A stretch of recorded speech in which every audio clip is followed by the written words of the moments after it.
dito sa Pilipinas ay dumating po ang pinakapunong sugo, dalawa sa pinaka-nangungunang tagapagtambol ng digmaan na nagre-represent ng gobyerno ng Amerika, lalo na sa administrasyon ni US President Joe Biden. Pumunta po sa Pilipinas kahapon ang nagtataguyod ng digmaang agenda upang ibulid tayo sa kapahamakan at sulsulan po ang gobyernong Marcos Jr. na makipaggirian at makipagkiskisan sa China in behalf sa interes ng Estados Unidos na magkaroon ng kaguluhan sa rehiyon ng Indo-Pasipiko at ng Asia, sa rehiyon ng Asia-Pasipiko at sa ating Southeast Asian region. We're talking about sa bisita kahapon ng counterparts nila at hinarap nila po mga kaakibat na counterparts nila from the Philippine government. Dumating sa Pilipinas si US Department of Defense Secretary Lloyd Austin, naging ambasador ito sa Pilipinas dati, at ganoon din po si US State Secretary, Department Secretary or ang equivalent ng Foreign Affairs, si Antony Blinken. At alam natin po na nagkaroon sila ng 2+2 o yung panibagong military intelligence agreement at security agreement na ang kaharap nila ay ang Department of Foreign Affairs, Secretary Manalo, at ang Department of National Defense, Secretary Gibo Teodoro. Ito po yung kanilang pagpupulong na ito kahapon ay hindi po ito pinalagpas ng mamamayang Pilipino. Ang taong bayan po ay kumilos kahapon even through their representative organizations. Of course, nandyan po yung grupo ng mga makakaliwa na as usual ay tagapagtambol din po ito ng mga protesta laban sa gobyerno. But we recognize also the legitimacy of their issues. Hindi naman natin pwedeng isawalang bahala na lihitimo po ang kanilang panawagan na dapat hindi magpapatuloy ang digmaan na agenda ng Amerika sa sulsol nito sa administrasyon ni Marcos Jr. Makikita din po natin na nagmarcha ang mga grupo ng Anti-Imperialist Coalition Movement nila Ginoong RJ Javellana. At may mga simboliko na mga props at mga representation ng war equipment and calculation estimate sa pwede pong mamatay at mapinsala kapag itinuloy po ng Amerika ang digmaan nito na agenda gamit ang Pilipinas sa kanyang pagkikipagkiskisan dito sa China. At yan po ang mga dahilan kung bakit nung nakaraang araw din ay mahigit 300 na mga Filipino patriotic organization leaders na nanggaling po sa multisectoral at sektoral na organisasyon kagaya po ng Koalisyon kontra Gyera, yung Asian Strategic Studies Institute of the Philippines nila Kamintong, Sentrong Alyansa ng Mamamayan o Sambayanan, People's Organization in the Lion Center. Nandun din po sa pagtitipo na yon ang grupo ng Samahan ng mga mahihirap para sa kapayapaan ng bayan, sa Makabayan.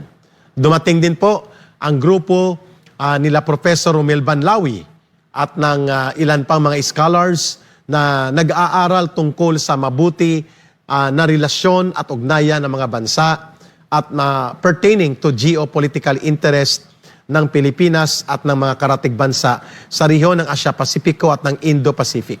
Ganon din po ang pakikipag-participate ng grupo ng Marcos Alis Dyan movement na nananawagan naman sa pagpapaalis sa pagkapangulo kay Pangulong Marcos dahil sa kanyang mga kapalpakan, incompetence, and failure of leadership na nirepresent po ng mga grupo ng Bangsamoro Women for Peace and of course, iba-iba pang grupo ng mga Inday Sara Cares Volunteer Brigade at marami pa po.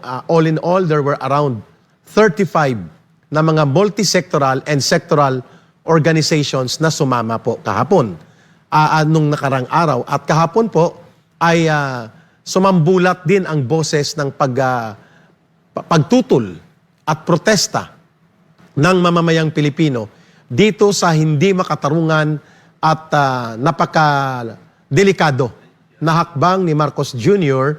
na lumapit tayo sa foreign policy patungkol sa panunulsol at maniobra ng Amerika na magkaroon ng calibrated and calculated conflict situation between the Philippines and China para may dahilan sila na mag-forward deployment o maglagak at magtago ng kanilang mga armas nuklear at mga missile system at iba pa mga armas militar o kagamitang pangmilitar. Na siya naman ang dahilan din kung bakit kasama ito sa ipinanawagan ng National Anti-War Conference na ginanap nung sinasabi ko nung July 29 bago itong pagkilos kahapon against the visit of U.S. State Department Secretary Blinken and U.S. Defense Secretary Lloyd Austin. At mga kababayan, ipinanawagan na rin po nila ang pagbasura nitong EDCA or Enhanced Defense Cooperation Agreement kung saan ito po ay nagiging lunsaran ng panibagong panloloko at panlilin lang sa mamamayang Pilipino sapagkat nagagamit po ito bilang mini US military bases inside the Philippine military camps upang, sabi ko nga, magkaroon ng forward deployment at magkaroon ng patago na paglagak ng mga kagamitang pang-militar, pang-digma, including ang possibility ng paglagak at mukhang yun na nga ang katotohanan ng mga armas nuklear, warheads, and other missile and attack system na pwedeng gamitin nga na ilulunsad dito sa regional conflict kung saan ang sinusulsulan ng Estados Unidos ay ang gobyerno ni Marcos Jr. Yun po ang naging kaganapan nung nakaraang 2 araw. Yung National Anti-War Conference na binabanggit natin sa pangunguna ng koalisyon ng mamamayan kontra giyera. Maya-maya po makakasama natin dito sa ating talakayang bayan si Ginoong Ado Paglinawan.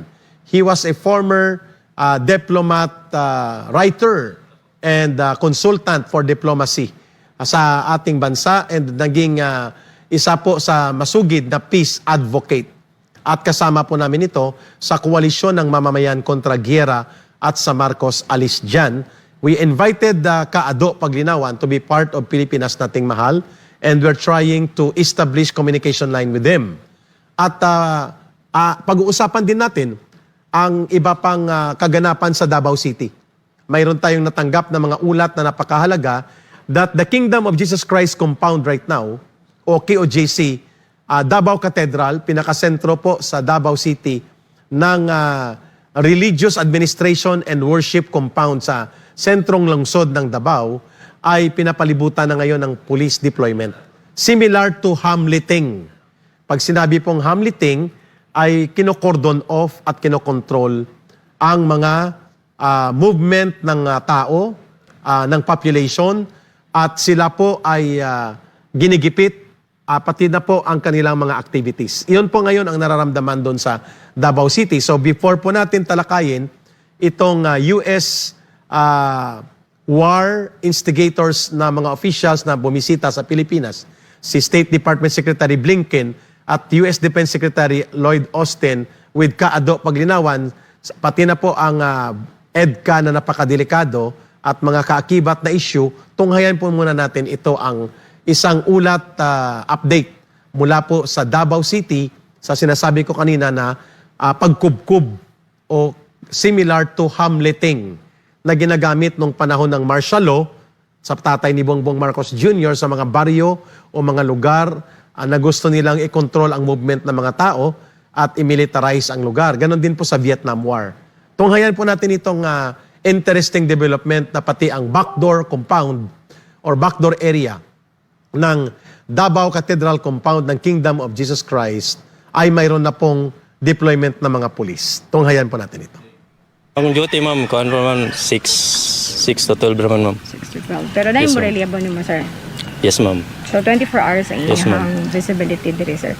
So, sir, kauban mo sa katong mga nagkakuan to sa perimeter sa KOJC? Kauban mo ato nila? Same order mo, sir? Ang order, ma'am. Opo. Ang parehar, ma'am, visibility ra gyapon, ma'am, ang kuhan. Yes, ma'am. So, diri sa... Ang area ni mo, sir, is kaninga... Kani, ma'am, dire.